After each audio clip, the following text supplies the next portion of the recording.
Je ne suis pas d'une famille de chrétiens catholiques très pratiquants, disons même pas du tout. Et papa était surtout assez anticlérical et bon, une bonne partie de ma famille aussi. Bon. Donc je ne suis pas né dans le cocon catho. Bon. Et quand j'avais 15 ans, 16 ans, bon, je ne pensais pas tellement, finalement, je dois l'avouer, aux célébrations liturgiques, enfin, etc. Bon, c'était la grande époque de la musique pop et je pensais plutôt à m'amuser, danser avec les Beatles, les Rolling Stones, enfin, etc. Puis avec les filles, quoi. Mais en même temps, bon, je sentais un manque et puis il y avait toujours cette interrogation pourquoi la vie? Hein, des choses tout à fait basiques, hein, toutes très simples. Pourquoi quelqu'un naît, vit et meurt? Enfin, voilà. Euh, alors, est-ce que c'est absurde? Bon, je ne pouvais pas me résoudre à ça.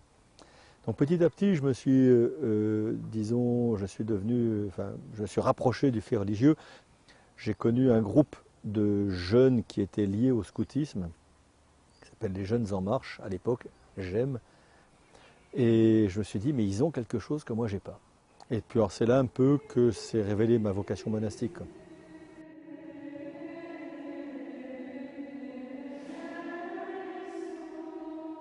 Alors, qu'est-ce qui m'a poussé à venir en Israël? Si vous voulez, bon, il y a deux choses. Quand j'étais jeune, donc de 13 ans, j'ai vu un film qui s'appelle Exodus. Et j'étais sorti émerveillé.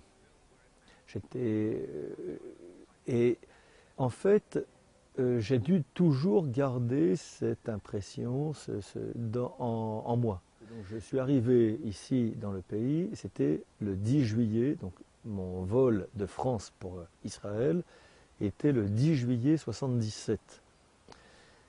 Et j'ai remarqué que donc en lisant un livre historique sur les bateaux de réfugiés qui avaient quitté l'Europe après la guerre, j'ai remarqué que dans la véritable histoire d'Exodus, qu'on appelle la sortie d'Europe en fait, hein, comme il y a la sortie d'Égypte, la sortie d'Europe, le bateau avait quitté le port de Sète dans le Midi, hein, dans la nuit entre le 10 et le 11 juillet 47, donc exactement 30 ans de différence. Et j'ai reçu ça un petit peu comme un clin d'œil, que ma vie était vraiment ici en fait. D'autre part, quand j'étais jeune moine à l'abbaye du Bec, petit à petit, j'ai fait le lien entre cette terre et les racines de notre foi chrétienne sur cette terre. Notre père abbé, je peux dire, le père abbé du Bec de l'époque, éprouvait une tendresse pour le peuple juif. Il nous disait souvent, mes frères,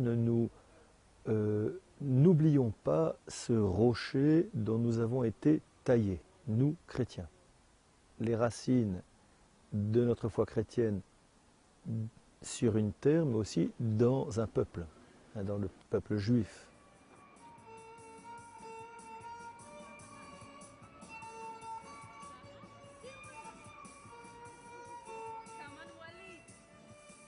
Les trois frères ont été envoyés en 1976 ici à Abou-Gosh pour restaurer la vie religieuse qui avait été interrompue. Un des messages, disons, que le père abbé du Bec a laissé aux trois frères qu'il a envoyés, il leur a dit, mes frères, soyez à Jérusalem une présence cordiale dans la prière, à l'écoute du mystère d'Israël, donc nos racines. Dans un but aussi, donc présence cordiale ouverte à tous. Je n'étais pas parmi les trois premiers. J'ai été envoyé un an plus tard. Père Abbé un jour m'a appelé et m'a dit « Est-ce que vous pensez toujours aller en Israël ?» Et je lui ai dit « Mais je ne pense qu'à ça. » Il m'a dit « Vous partez. » Et 10 jours après, je suis parti.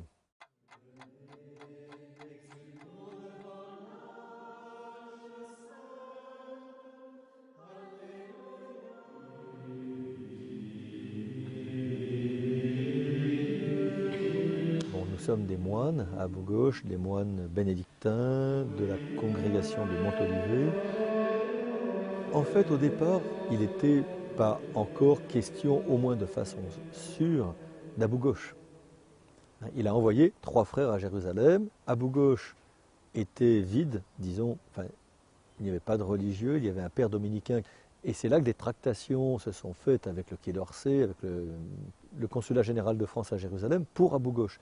Et, alors, paradoxe, et on ne peut pas oublier qu'on est aussi ici au pays des paradoxes, on arrive au centre de ce village musulman. Et les frères, tout de suite, y ont vu une invitation à une ouverture plus large. Notre vocation reste également cette présence à Israël, mais on prend en compte aussi cette situation. Nous sommes au centre d'un village musulman qui nous a bien reçus, qui nous a adoptés.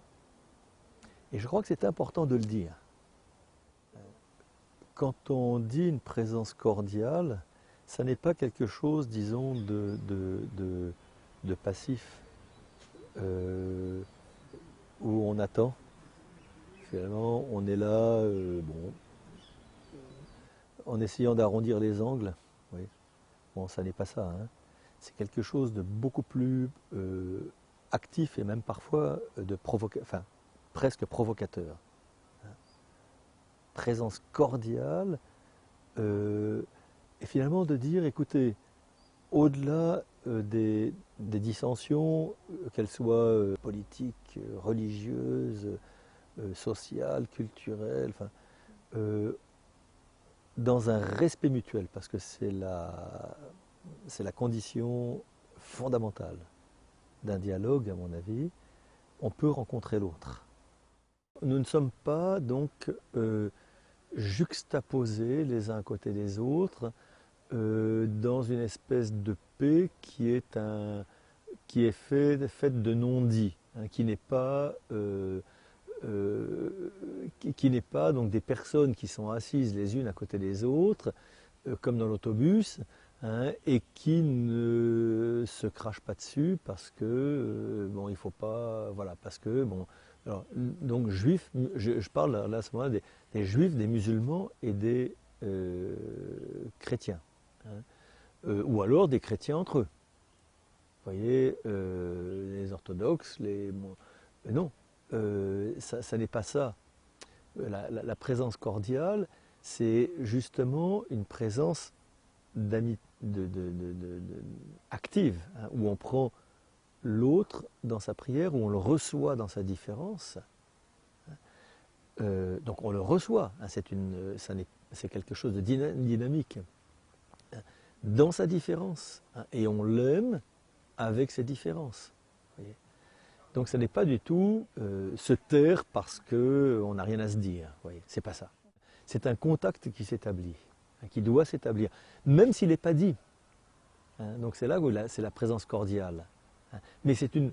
Et vous savez, il y a une présence du cœur, hein, qui fait que même lorsqu'on ne dit pas à la personne qu'on l'aime, elle peut très bien le recevoir. Alors, Samenois, dans sa règle, dit donc tout hôte qui se présente au monastère doit être reçu comme le Christ, et entre autres, en particulier, il dit surtout les pauvres et les pèlerins. D'une certaine manière, nous sommes tous des pauvres, hein, et je crois que pour faire avancer la paix, il faut d'abord se recevoir, parce qu'il faut se rencontrer. Et là, encore, quand je dis rencontrer, c'est pas seulement rencontrer physiquement. Hein, ça peut être une rencontre même spirituelle, vous voyez. Voir le Christ qui est en tout homme. Et je dirais qu'il soit chrétien et non chrétien. Vous voyez, Dieu a créé tout homme à son image. Je crois que c'est important de s'en souvenir, vous voyez. Je vais vous citer un exemple d'un groupe de jeunes marins. Alors ça, c'était des jeunes marins de la marine israélienne qui ont visité le monastère, et l'un d'eux était assis à ma droite, et à chaque fois que mes yeux tombaient sur lui, je remarquais qu'il était complètement fermé. Il était comme ça. Du style, parle toujours, tu m'intéresses. Bon. Hein, c'était un peu parce que ça, son attitude, c'est ce que... Et en fait, après la visite, c'est lui qui, le premier, parce que, est venu me voir et m'a dit, il avait une kippa sur la tête, ce jeune, il m'a dit, Olivier, on ne peut pas faire un selfie ensemble. Et on a fait un selfie. Voilà, il découvrait un monde encore qu'il ne connaissait pas. Il faut se connaître, il faut se rencontrer. Ouais. Quand je dis à ces jeunes, nous prions avec les psaumes, pour la plupart, enfin pour beaucoup, disons, mais je pense que c'est la plupart, ils sont complètement ignorants du fait que nous prions avec les psaumes. Quand je leur chante un psaume en hébreu, c'est comme si l'imam de la mosquée à côté venait me chanter le Magnificat. Hein. Et il y en a souvent un qui se lève et qui me dit, mais vous avez aussi des psaumes dans le Nouveau Testament, enfin dans l'Évangile. Je dis mais non, vos psaumes et nos psaumes. Et il ne comprend toujours pas. Et il me dit, ah bon, mais vous avez changé les psaumes? Je dis mais non. Et je leur chante un psaume en hébreu. Et à ce moment-là, je les vois avec tous les yeux exorbités et qui me disent, oh, mais c'est la même chose que nous. Ben, je dis, ça fait une demi-heure que j'essaie de vous dire que c'est la même chose. Voilà. Et ils comprennent que ça leur plaise ou non, que ça nous plaise ou non. C'est un fait. Nous avons un lien avec eux que nous n'avons pas avec d'autres religions qui sont très respectables. Et par la Bible, par l'Écriture. Et à ce moment-là, parfois, bon, le dialogue continue, pas toujours. C'était une question de formation, d'éducation, et de formation culturelle, bien sûr, mais d'éducation. Et là encore, je crois que c'est important de témoigner de ça. Une des écoles qui amène ses enfants ici chaque année, c'est une école technique de Jérusalem, l'école Hort. Et un des professeurs est un professeur juif religieux, très religieux. Juif pratiquement orthodoxe. Et maintenant, c'est devenu un rite. Après chaque rencontre, ce professeur me dit, il dit aux enfants, maintenant, d'abord nous allons remercier le frère Olivier, et puis bon, nous allons nous faire photographier avec lui, et puis je veux personnellement lui dire merci. Et devant les enfants, exactement là où nous nous tenons maintenant, il me donne l'accolade. Et il dit aux enfants, voilà, vous voyez, le frère Olivier est moine, moi je suis juif très religieux, et nous nous embrassons dans un village musulman. Et là, je crois, voilà, moi j'appelle ça de l'éducation. Alors ça ne veut pas dire que tout est comme ça, mais ça veut dire que ça peut l'être, et que ça l'est. Et ce ne sont pas quelques dizaines pour faire joli. Hein, ce sont des centaines, sinon des milliers, hein, qui passent par ici. Un autre exemple, comment les choses peuvent se réaliser, ces liens avec notre village. C'est tout simple. Hein. L'équipe de foot a été créée, une équipe de foot a été créée il y a quelques années dans le village, donc mixte, juifs, arabes, ils vont disputer des matchs en Europe. C'est important de dire ce genre de réalisation.